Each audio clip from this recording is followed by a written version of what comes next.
Ya estamos nuevamente con nuestro invitado, el embajador Juan Álvarez Vita, y había quedado entonces una pregunta en el tintero. ¿Cómo se ha dado la gestación de la evolución del concepto de derechos humanos previos al siglo XX y la Declaración Universal de los Derechos Humanos? Sí. Podríamos remontarnos a la antigua Grecia. ¿Ya? Ahí se hablaba ya de los derechos humanos en las tragedias griegas. Se nota con claridad que se habla de derechos que son superiores a los que puede tener el rey.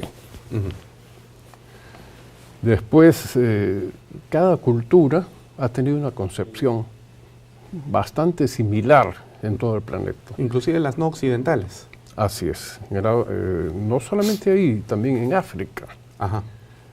La concepción africana de derechos humanos extraordinariamente tiene un fondo que al final converge en una sola matriz.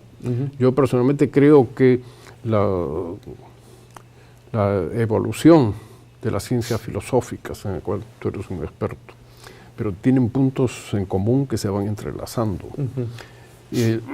Tenemos también la influencia del judaísmo, del cristianismo, claro, del islam, ¿no? Y en cada país en cada cultura hay rastros de ese caminar por los derechos humanos. Aquí en el Perú también hay un libro muy interesante que escribió una colega mía, Carmela Aguilar Ayans, que eran Fundamentos del Derecho Internacional Incaico, que uno dice, bueno, ¿y de qué derecho internacional se estaba hablando en esa época? Y ahí uno encuentra que ella, como investigadora, ella era cusqueña, había encontrado una serie de valores que los incas tenían que coincidían plenamente con la concepción de los derechos humanos. Hoy día, tendríamos que decir, hay una evolución conceptual. Y esa evolución conceptual ha hecho que por razones filosóficas y también por rivalidades entre los dos bloques principales que ha habido en el mundo. Mencionabas tú al capitalismo y al socialismo. Han ido avanzando, se han ido superando etapas, pero, digamos, sin hacer una referencia histórica a lo que realmente ocurrió en este proceso de gestación tan largo, hoy en día resultaría algo incomprensible. Claro que sí. Hay grupos o generaciones, como se les ha llamado también en un momento dado. Primero se dice que la primera generación está constituida por los derechos civiles y políticos y que la segunda generación son los derechos económicos, sociales y culturales.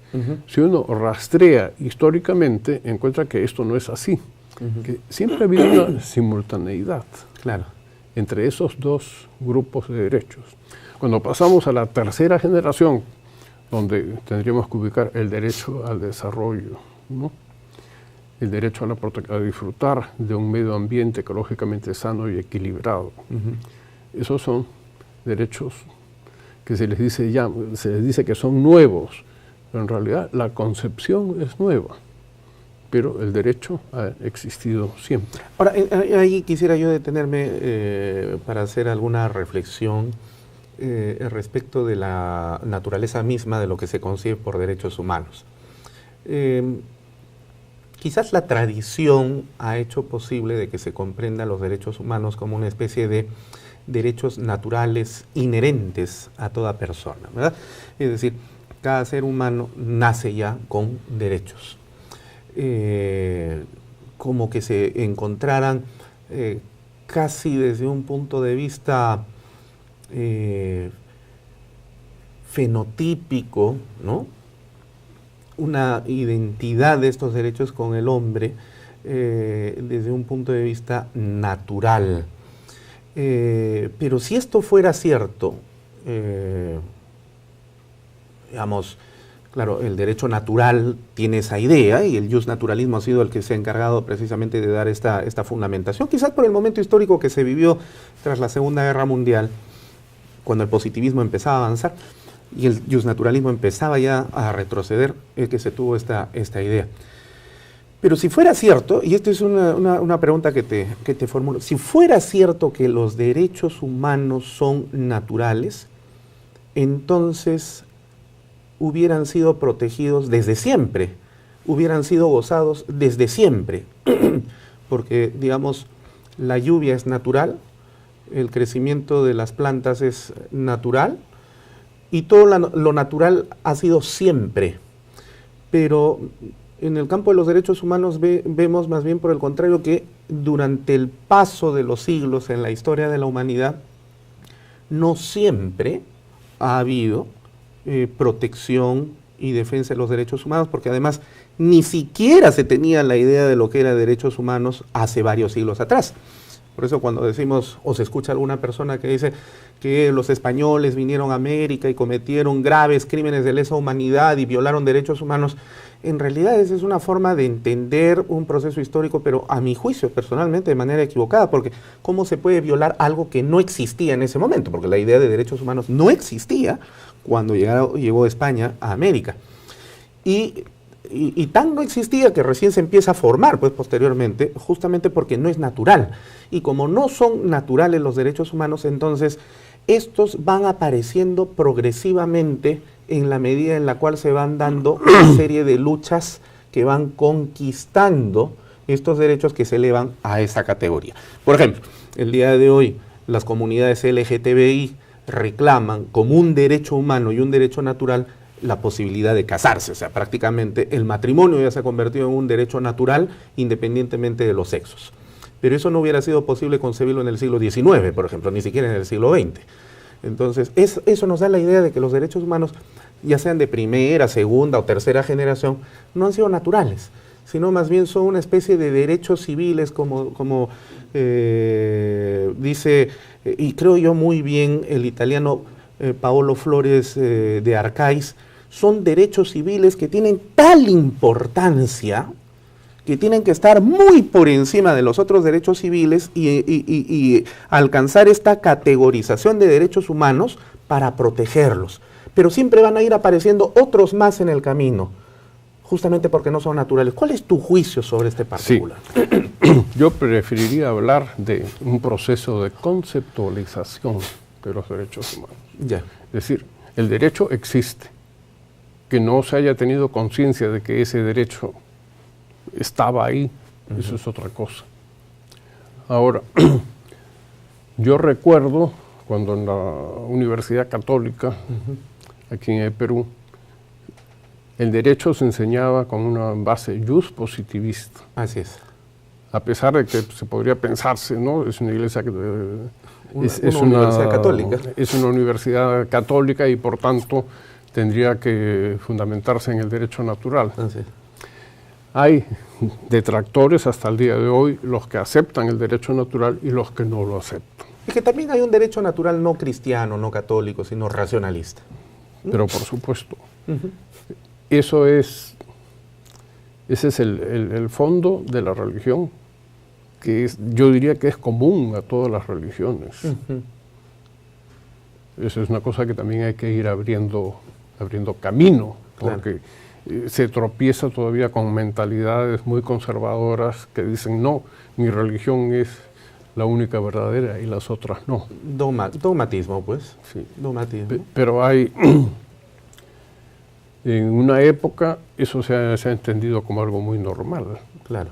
Eso explica fenómenos históricos como los de la Inquisición, que hoy día podría avergonzar por lo menos a una parte grande de la humanidad. Y a la propia iglesia, ¿verdad? Así es. Es cierto que ha habido un avance. Ahora, yo personalmente creo que estos derechos son naturales, porque no han sido creados por la voluntad del hombre. Bien dijiste tú, ya nació este niño y este niño ya tiene derechos. No son esos derechos que se basan en la dignidad que el ser humano tiene, no es una concesión que el Estado le haya hecho. Es un reconocimiento, según la teoría naturalista. Es un reconocimiento y se ha ido conceptualizando para darle forma de ley positiva, porque de lo contrario, estamos acostumbrados a que el derecho natural sea solamente como una fuente a la cual se va a recurrir para darles fuerza a través del derecho positivo. Si no se hace eso, no hay una exigibilidad frente a otro. Yeah. Ahora, si los derechos humanos son naturales, ¿de dónde provienen, Juan? Bueno, este fue uno de los debates más interesantes que hubo en 1948, cuando se intentaba plasmar en una declaración lo que eran los derechos humanos y cuáles eran. Para parte del mundo occidental, la concepción del derecho natural se basaba en la idea de Dios. La Unión Soviética en ese momento dijo, para nosotros no hay Dios. Claro. Incluso en nuestra Constitución se habla de que somos un país oficialmente ateo. Sí. Ni siquiera laico, sino ateo definitivamente. Sí. Sí. En consecuencia, no se podía avanzar hacia un consenso. Y por eso el artículo primero de la Declaración Universal tiene una especie de fundamentación. Parece un circunloquio, se habla de la dignidad que el ser humano tiene por el hecho de ser tal. Y consecuentemente con eso, los seres humanos tenemos la obligación de comportarnos fraternalmente los unos con nosotros. Alguien podría pensar, bueno, esto ha sido inspirado en San Francisco. Claro. Pero no es así. Fue la búsqueda de un consenso, no mencionar a Dios. Y así fue que se pudo aprobar la Declaración Universal con algunas particularidades que voy a pasar a explicar luego. Pero, a ver, antes de terminar esta parte de la entrevista, este bloque, parecería entonces que estamos frente a la versión normativizada, juridizada del mandamiento cristiano, ama a tu prójimo como a ti mismo. Sí, pero decir que eso es exclusivamente cristiano, yo creo que no es exacto. Es que Cristo también, digamos, sin ser dogmático, ¿no? Parecería que Cristo era más que el propulsor de una religión, sino más bien de un modus vivendi, donde coinciden en él todo y nada, ¿no? Es decir, el islamismo tiene esa idea, las viejas tradiciones religiosas egipcias también tenían esa concepción, los griegos ya habían pensado en un concepto de esa naturaleza, y Cristo presenta esta idea, es decir, la palabra de Cristo no es estrictamente propiedad del cristianismo, sino que es un hombre universal, eso es lo que quiero decir. Sí, el sermón de Benares, pronunciado por Buda en esa ciudad, tiene una similitud enorme con el sermón de la montaña de Jesús. Son valores universales, ¿no? Hombres que han sido extraordinarios para su época y hasta ahora, porque sigue así. Para algunos, en el caso de Cristo, es el Hijo de Dios. El Hijo de Dios, pero que tiene naturaleza divina. Naturaleza divina. Y para otros grupos, como es el caso de los testigos de Jehová, no es Dios. Solo el Hijo de Dios. Así es. Pero ese es un tema muy, muy interesante que vale la pena también ingresar en ese campo, ¿no? Porque han de saber nuestros televidentes que esta no es una conversación teológica, pero finalmente cuando se le da un enfoque justnaturalista es inevitable pasar a estos campos desde el análisis de los derechos humanos. Juan, vamos a hacer la siguiente pausa comercial y regresamos en esta interesantísima conversación que estamos teniendo con nuestro invitado el día de hoy, el embajador Juan Álvarez Vita. Ya regresamos en Referente Jurídico.